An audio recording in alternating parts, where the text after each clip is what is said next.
On est d'accord pour dire que l'ascension d'Inoxtag est une des plus belles histoires que l'Everest ait connue. Mais il y a plein d'autres belles histoires qui méritent d'être connues en rapport avec cette activité. Aujourd'hui, je vais vous en faire découvrir deux, et je vous garantis que vous allez être émus aux larmes. En 2011, Shinji Takefuku part avec ses amis gravir l'Everest. Shinji est quelqu'un de très gentil, voire trop gentil. Il ne sait pas dire non, car en réalité, il n'a jamais fait d'escalade, et il n'aime pas vraiment ça. Il préfère le badminton, comme beaucoup de Japonais. Mais son meilleur ami insiste tellement qu'il finit par accepter et même faire un faux certificat d'alpiniste. Shinji n'est pas confiant, mais il est déterminé à tout donner pour réaliser le rêve d'enfance de son ami. La bande de Japonais arrive au Népal, et après avoir rangé le camp de base, grâce au pouvoir de l'amitié, ils parviennent à quelques encablures du sommet. En haute saison, cet endroit appelé la Death Zone est encombré par tous les alpinistes s'approchant du but final, créant des scènes d'embouteillage hallucinantes. Les aventuriers sont plongés dans un sursis angoissant, car l'humain ne peut pas survivre très longtemps à cette hauteur. Shinji est encordé derrière son ami, quand soudain il entend quelqu'un tousser, et puis cette phrase glaçante, mais qui en même temps veut tout dire, « J'ai froid ».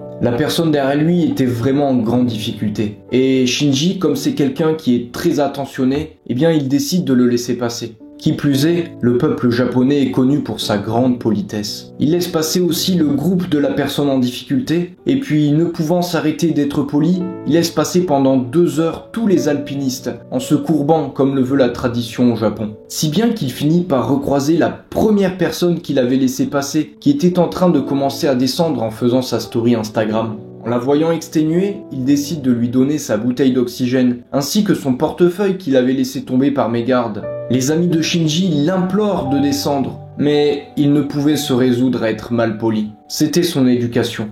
En dette d'oxygène, pris par le mal des montagnes, Shinji finit par mourir, sur ce sillon cruel qui mène sur le toit du monde. Pris d'un dernier souffle d'altruisme, il se laisse tomber tout en bas de la montagne pour ne pas gêner le passage. Il était vraiment poli. Le corps de Shinji ne fut jamais recherché, mais les aventuriers de cette expédition se rappelèrent de lui comme quelqu'un de très gentil, mais qu'ils considéraient comme un ami et qu'il ne fallait pas qu'il se fasse de film parce qu'il n'était pas gay, même s'il respectait les gays et il n'avait aucun problème avec ça. Cette deuxième histoire que je vais vous raconter est un peu particulière car elle a un côté un peu tragique, mais elle nous rappelle que malgré nos différences, eh bien on est tous les mêmes. Il faut savoir que Inoxtag n'est pas le premier streamer à avoir tenté l'ascension, même s'il est le premier à l'avoir réussi. En 2017, John Bellingham, un streamer anglais, se rend au Népal pour tenter l'ascension. Comme tout alpiniste débutant, John passe par une agence pour se faire prescrire des Sherpas pour l'aider à gravir la montagne. L'ascension se passe bien jusqu'au moment où l'équipe doit passer sur une échelle pour franchir une crevasse. Malheureusement, John étant un streamer, son manque de motricité globale et sa pauvre condition physique vont lui coûter très cher. Il se manque complètement et commence à tomber, rattrapé seulement par sa corde qui le lie aux autres alpinistes. Son Sherpa, Tenzag, un des Sherpas les plus expérimentés du milieu, met en œuvre tout son savoir-faire pour réussir à sauver ce gros geek de merde. Épuisé, l'ascension s'arrêtera là pour John, mais il promet une reconnaissance éternelle envers Tenzag. Il lui offre plus de 25 € de pourboire et quelque chose qui allait changer sa vie. Un poste de modérateur du chat de sa chaîne Twitch. Ta gueule, le chien!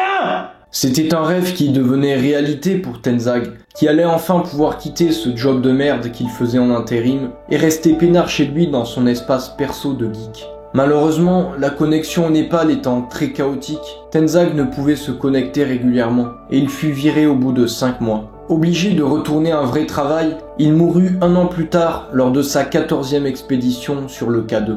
Mais il restera à jamais comme le premier Sherpa modérateur Twitch. Cette histoire m'a vraiment ému parce que on constate 2 mondes qui s'opposent et qui finalement arrivent à se réunir l'espace d'un instant. Ça m'a fait plaisir de vous partager ces 2 belles histoires pas très connues. Si vous connaissez des histoires de ce genre, eh bien dites-les moi dans les commentaires et peut-être que je pourrai les plagier et en faire une autre vidéo. Allez, en attendant, on se dit bye tout le monde!